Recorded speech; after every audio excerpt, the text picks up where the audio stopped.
Machiavelli once said men are ruled by love or by fear. But what rules the person who's ignored? In this episode, we'll uncover the hidden psychology of silence and how to use it to regain control of your life. There's a kind of pain that doesn't scream.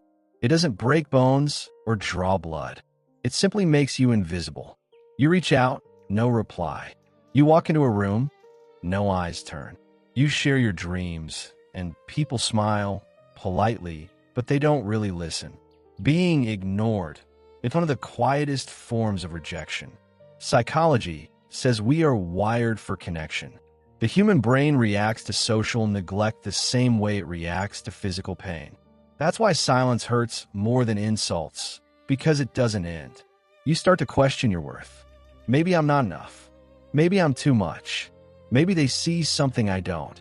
But what if the world's silence wasn't your punishment? What if it was your preparation? Niccolò Machiavelli once said, "Men are driven by two principal impulses, either by love or by fear." In today's world, that translates into two forms of attention. Love, when they admire you. Fear, when they can't control you. People notice what feels rare, uncertain, or slightly beyond reach. They chase mystery. They value what doesn't beg to be valued. That's not cruelty, it's psychology. The mind normalizes what's always available. The same way we stop hearing the ticking clock. We stop seeing what's always in front of us. Machiavelli understood this centuries ago, not as manipulation, but as awareness. He saw that attention is not about shouting louder. It's about withdrawing strategically.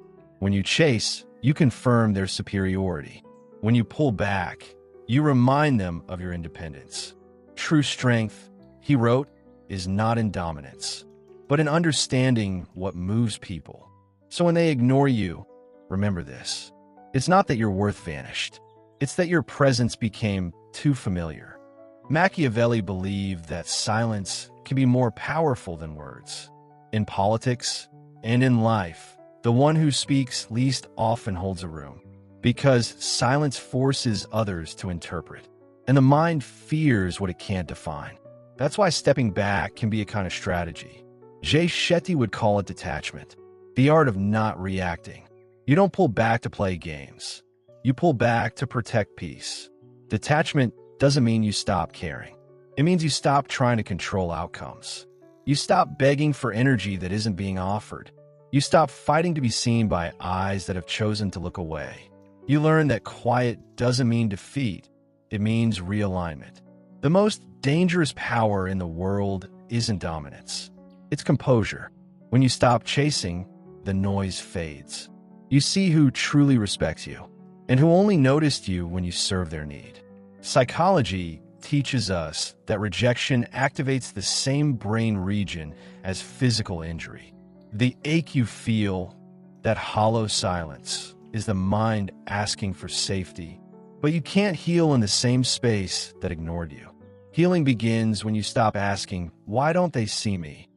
and start asking, "Why do I need them to?" That's where you find the wound beneath the wound. The craving for validation that began long before they came. Jay Shetty says, "You can't be loved by everyone, but you can choose to love yourself deeply enough that their silence doesn't define you." Machiavelli would agree, but in his way. He'd say, "Know the game, but never let it rule you. Understand how attention works, but don't become addicted to it. Let people's silence reveal their truth, not distort yours." In healing, you begin to move differently. You no longer explain your worth, you embody it. You stop reacting and start observing. You realize your peace was never supposed to be loud. Machiavelli taught rulers that control comes not from force, but from understanding. The same applies to your life. Begin to build your own kingdom, not of walls, but of awareness. You stop trying to fit where your energy isn't respected. You stop lowering your frequency to be heard by shallow minds. You realize being ignored was the universe's way of filtering your company. The loudest revenge is quiet evolution. You don't need to announce your comeback.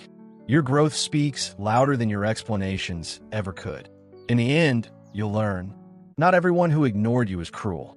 Some are simply blind. And blindness is their burden, not your measure. One day, when you've grown in silence, they'll notice, but by then, you won't need them to. Because you'll have learned what both psychology and philosophy whisper. The truly powerful don't demand attention. They draw it through presence. You'll walk differently, speak with less, move with purpose, and that's when they'll finally see you, not the version that begged for validation, but the one that became complete in solitude. The world listens differently to those who no longer ask to be heard.